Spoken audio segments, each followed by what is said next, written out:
Eu estou expulsando demônios pelo poder de Deus.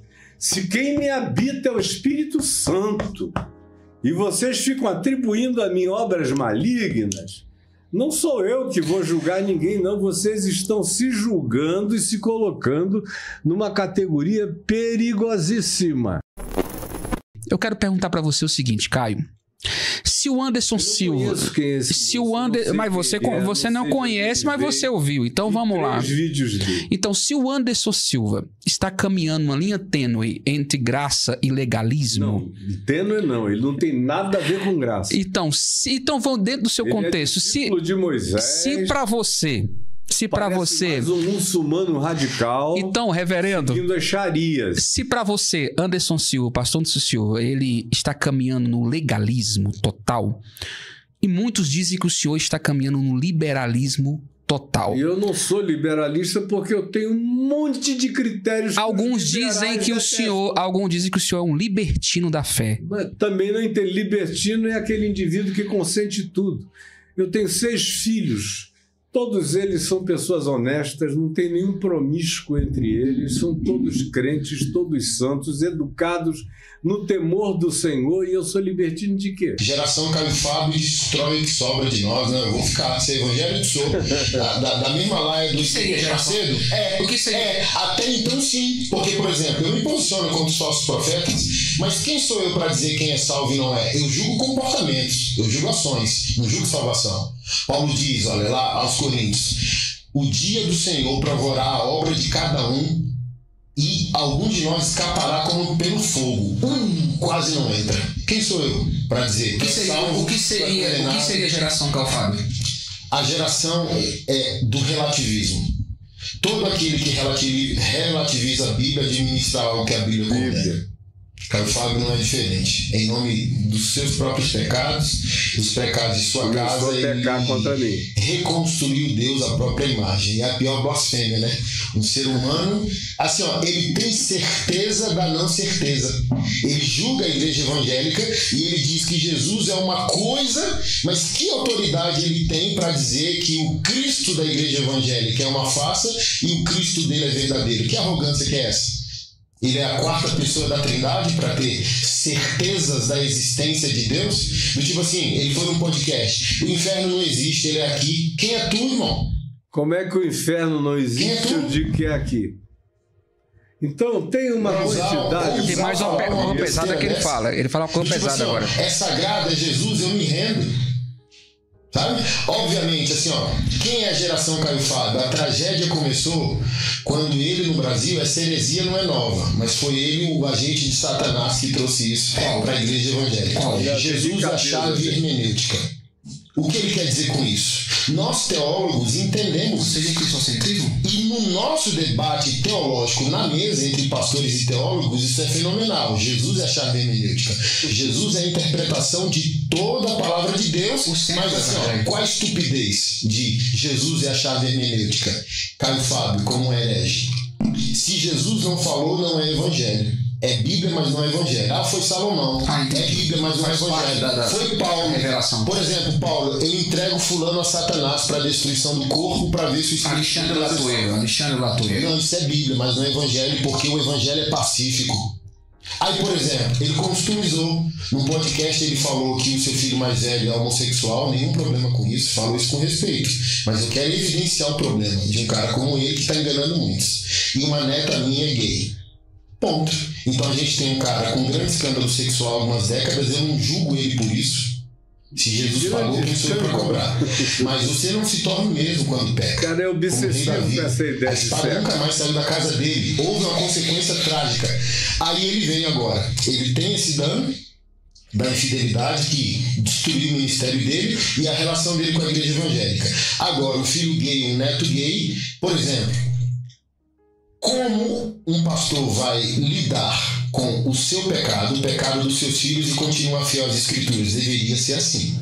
Mas um cara como Caio Fábio fez o quê? O desafeto dele com a igreja evangélica fez ele agora, em nome de sua própria conveniência, costurar o sagrado. O sagrado é o que a minha emoção determina e não mais o que está escrito. Qual seria esse limite?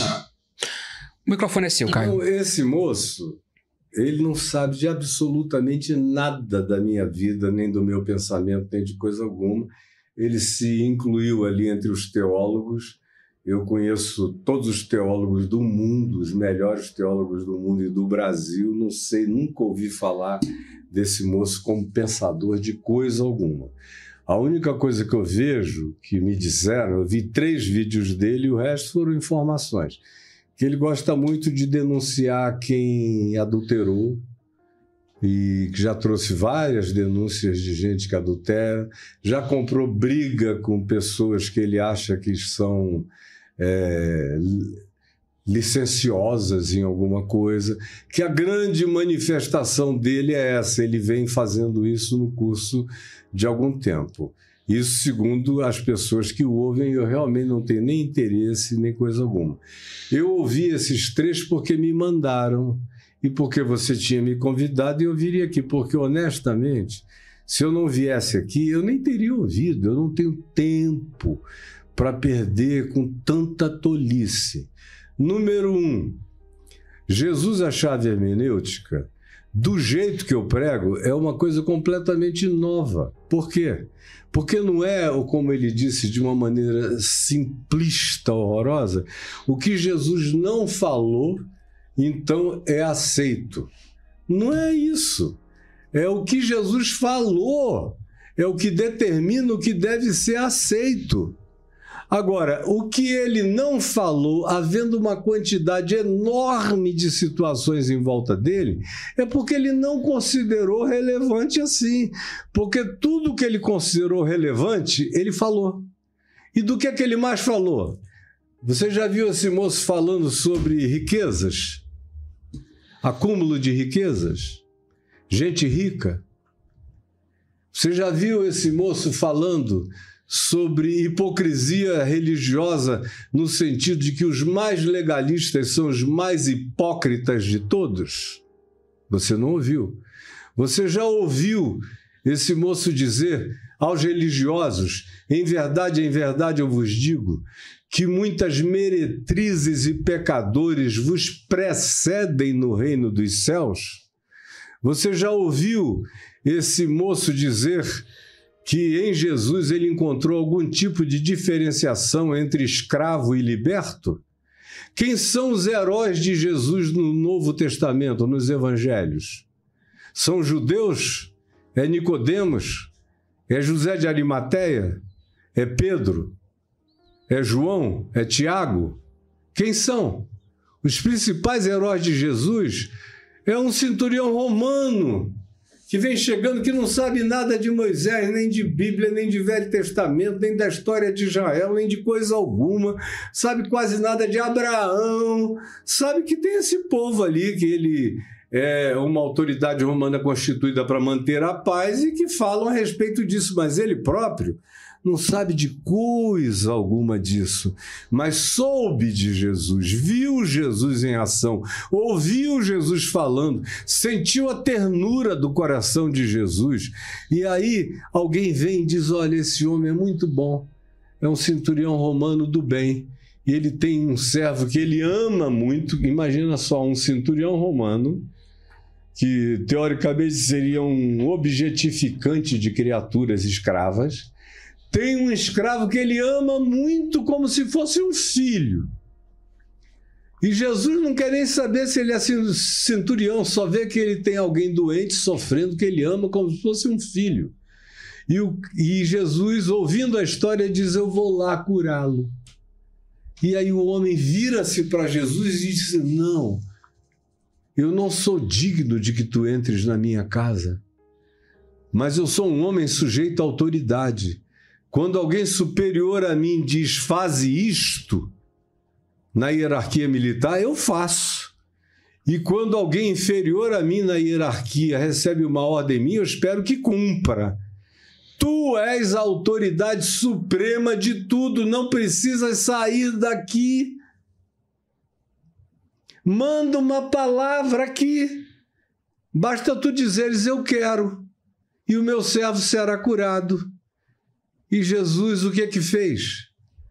Jesus disse: oh, em verdade eu vos digo que em todo Israel eu jamais encontrei uma fé como a desse homem que não tinha teologia, não tinha doutrina, não sabia coisa alguma de coisa nenhuma, mas que para ele era maior do que todos os que ele tinha encontrado em Israel, cheio de doutrinas, de farisaísmos, de essenismos, de saducismos e de qualquer outro tipo de seita, de grupo ou de qualquer outra natureza. Maior. Quem é o segundo grande, maior herói de Jesus nos evangelhos? Ele vai descansar nas terras de Tiro e de Sidom, que está cansado, morto. Chega lá e dá uma ordem: eu não quero que ninguém me interrompa, eu quero dormir. Aí vem uma mulher, começa a bater na porta de maneira compulsiva, sem parar. Abrem e ela diz: eu quero vê-lo, eu tenho uma filhinha horrivelmente endemoninhada e ele pode curá-la. E fica aquela confusão lá na porta e Jesus lá dentro querendo descansar e ouviu. Aí mandou que ela viesse. E quando ela veio, Jesus ainda fez uma brincadeira de repente, estilo nordestino com ela. Você sabia disso? Aquele diálogo é um diálogo de repente. Repentes como esse que a gente conhece no Nordeste. A mulher entrou e Jesus virou para ela e ela tem misericórdia. Jesus disse: mulher, não é bom tirar o pão dos filhos e lançá-lo aos cachorrinhos. Isso era um dito popular. Você sabia disso? Não. Era um dito popular. Jesus citou um dito popular para ela e disse: eu não fui ainda enviado senão as ovelhas perdidas da casa de Israel. Ainda. Depois é o mundo inteiro, mas por enquanto. Aí ela disse: eu sei, Senhor. Eu sei que tu foste enviado prioritariamente para esses. Sei que os cachorrinhos não comem a comida das crianças, mas eu sei. Aí ela cita um outro ditado. E o ditado que ela cita é: porém, os cachorrinhos debaixo da mesa comem das migalhas das crianças. E ela dá a Jesus esse troco veemente da sabedoria popular, do repente popular. E Jesus fica enternecido. Jesus não é Anderson Silva, que nem lutador como o meu amigo Anderson Silva, é só um pau-rador zangado. Esse garoto, se não tomar cuidado, ele vai envelhecer muito mal na vida dele. Ele deve ter filhos pequenos ainda, não sabe o que vai acontecer no futuro dele, ninguém sabe nada com o que ele vai lidar ainda. Mas Jesus, voltando lá a Tiro e Sidom, olha para aquela mulher e exclama o que ele nunca disse para ninguém. Nem para a mãe dele, nem para nenhum discípulo dele, nem para Maria, nem para Marta, nem para Lázaro, nem para ninguém. Ele diz: ó mulher, grande a tua fé, seja feita contigo conforme tu queres. Os heróis de Jesus no Evangelho não são religiosos judaicos e nem de nenhuma natureza, são gentios. O trato de Jesus com essas pessoas é totalmente diferente do trato da religião com todas as demais pessoas. Quem são os maiores perseguidores de Jesus? Os religiosos. São os Anderson Silvas, que vão ali igual cachorro rosnante, querendo procurar, ver aonde é que pega para morder. E vão falando besteira, muita blasfêmia contra a alma de Jesus. Quem são? É um samaritano suicida, é um samaritano doido, é um herege, que foi o que ele mais foi chamado, foi de herege, foi chamado de endemoninhado, foi chamado de possuído por Belzebu, foi chamado de todas as coisas indizíveis. E o que é que Jesus disse para eles? Nada. Ele só disse: tomem cuidado. Porque se eu estou expulsando demônios pelo poder de Deus, se quem me habita é o Espírito Santo, e vocês ficam atribuindo a mim obras malignas, não sou eu que vou julgar ninguém, não. Vocês estão se julgando e se colocando numa categoria perigosíssima.